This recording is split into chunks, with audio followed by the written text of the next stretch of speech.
Assalamualaikum warahmatullahi wabarakatuh.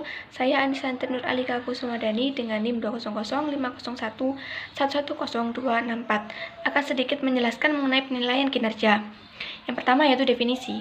Menurut Kazmir, penilaian kinerja adalah suatu sistem yang dilakukan untuk mengevaluasi dan meninjau kinerja individu secara periodik. Yang kedua, faktor. Menurut Mathis dan Jackson, ada 3 faktor yang mempengaruhi penilaian kinerja.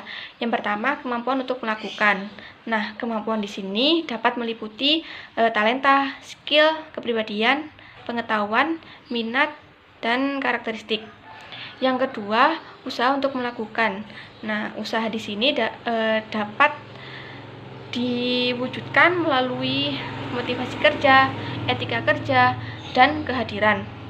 Yang ketiga, dukungan organisasi berupa pelatihan dan pengembangan, peralatan dan teknologi untuk meningkatkan kinerja.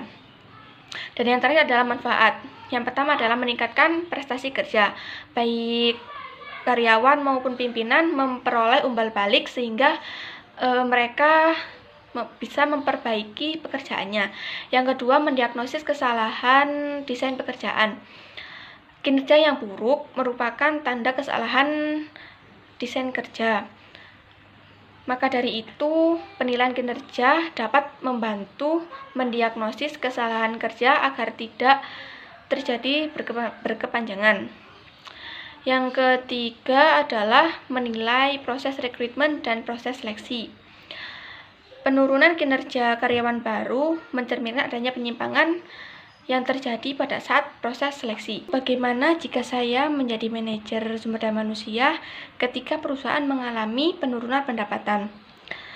Langkah pertama yang akan saya lakukan adalah melaksanakan remote control atau kerja jarak jauh dengan menggunakan virtual digital sebagai alat komunikasi.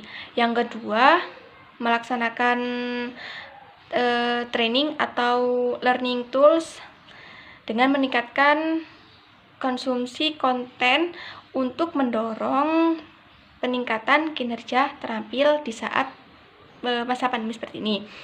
Dan yang ketiga, untuk karyawan yang berstatus kontrak dan kontraknya akan segera habis, maka kontrak tersebut tidak akan diperpanjang.